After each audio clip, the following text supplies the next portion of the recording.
ओम ब्रह्मदेवाय नमः। ओम ब्रह्मदेवाय नमः। भक्तों, आज हम आपको पुष्कर में स्थित ब्रह्मा जी का एकमात्र मंदिर के विषय में कुछ रोचक तथ्य और पौराणिक कथा सुनाएंगे।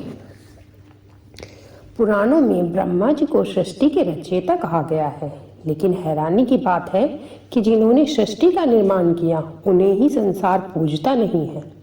ब्रह्मा जी की पूजा नहीं करने को लेकर एक बड़ी ही प्रचलित कथा है, जिसका संबंध पूरे देश में स्थित केवल एक ब्रह्मा जी के मंदिर से है, जो राजस्थान के पुष्कर में है। यह मंदिर ब्रह्मा जी और उनकी पत्नी सावित्री के बीच दूरी बढ़ने की कहानी भी बताता है। कहीं कहीं सरस्वती और सावित्री को एक ही बताया गया है। कहते हैं पुष्कर में ब्रह्मा की पत्नी सावित्री रूठी थी। यही वजह है कि उन्होंने ब्रह्मा के मंदिर से बिल्कुल अलग थलग पहाड़ पर अपना बसेरा बनाया हुआ है। सावित्री जी क्यों ब्रह्मा से नाराज हुई, क्यों उनकी पूजा अपने पति से दूर अलग मंदिर में होती है, इसके पीछे बड़ी ही रोचक कथा है। ब्रह्मा जी को न पूजे जाने के पीछे का रहस्य। कहते हैं ब्रह्मा जी ने सृष्टि की रचना के लिए राजस्थान के पुष्कर में यज्ञ का आयोजन किया था। इस यज्ञ में उन्हें पत्नी के संग बैठना जरूरी था, लेकिन उनकी पत्नी सावित्री को पहुंचने में देरी हो रही थी और पूजा का शुभ मुहूर्त बीता जा रहा था। सभी देवी देवता यज्ञ स्थल पर आ चुके थे। सावित्री समय से नहीं आ पाई। जब शुभ मुहूर्त निकलने लगा, तब मजबूरन ब्रह्मा जी ने नंदिनी गाय के मुख से गायत्री को प्रकट किया और उनसे विवाह कर अपना यज्ञ संपन्न कर लिया। जब सावित्री पहुंची तो ब्रह्मा जी के बगल में अपनी जगह किसी अन्य स्त्री को यज्ञ में बैठे देख अत्यंत क्रोधित हुई। उसी क्रोध में उन्होंने ब्रह्मा जी को शाप दिया कि आप जिस संसार की रचना के लिए मुझे बुला बैठे, वह संसार आपको नहीं पूजेगा। सावित्री का गुस्सा इतने में ही शांत नहीं हुआ। उन्होंने ब्रह्मा जी के साथ भगवान विष्णु को भी इस काम में साथ देने के चलते शाप दिया था। उन्हें पत्नी से विरह का कष्ट सहना पड़ा। कहते हैं इसी के चलते भगवान विष्णु के मानव अवतार श्री राम को 14 वर्षों तक वनवास काल में पत्नी से अलग रहना पड़ा था।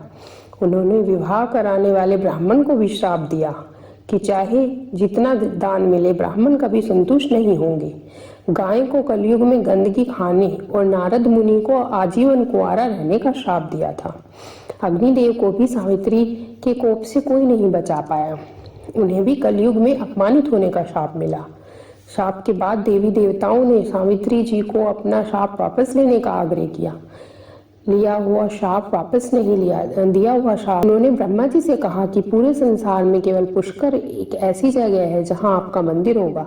अगर किसी ने कहीं और आपका मंदिर बनाना चाहा तो उसका विनाश निश्चित है। इसी के चलते ब्रह्मा जी का एकमात्र मंदिर पुष्कर में स्थित है।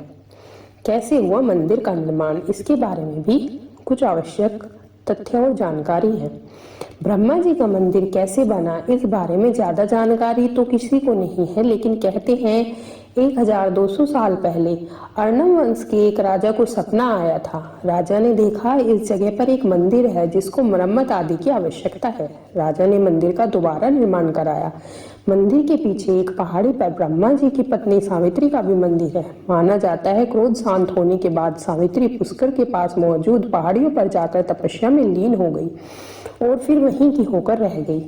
पुष्कर में जितनी अहमियत ब्रह्मा जी की है, उतनी ही सावित्री की भी मानी जाती है। सावित्री को सौभाग्य की देवी माना जाता है।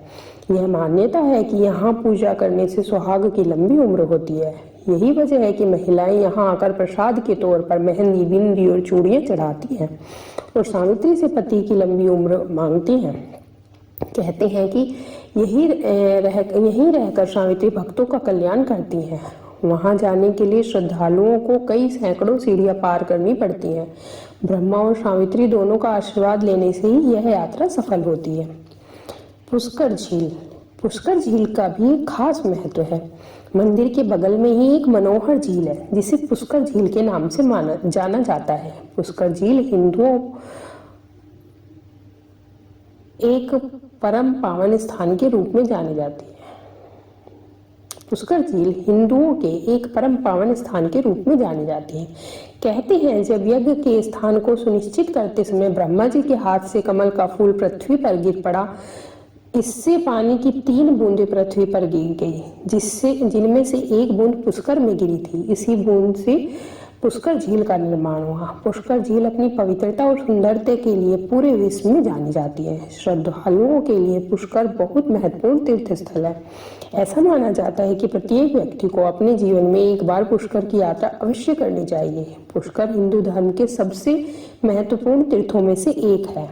इसका बनारस या प्रयाग की तरह ही महत्व है। बद्रीनारायण, जगन्नाथ, रामेश्वर, द्वारका, इन 4 धामों की यात्रा करने वाले किसी यात्री की यात्रा तब तक पूर्ण नहीं मानी जाती जब तक वह पुष्कर के पवित्र जल में स्नान नहीं कर लेता।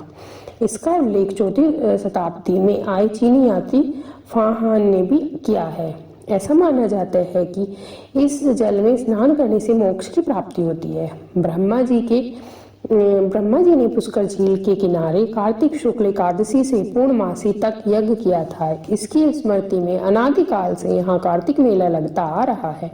कार्तिक पूर्णिमा के दिन यहाँ बड़ी संख्या में संतों का आगमन होता है। इस दौरान श्रद्धालु बड़ी संख्या में इकट्ठा होकर इस पवित्र झील में डुबकी लगाते हैं।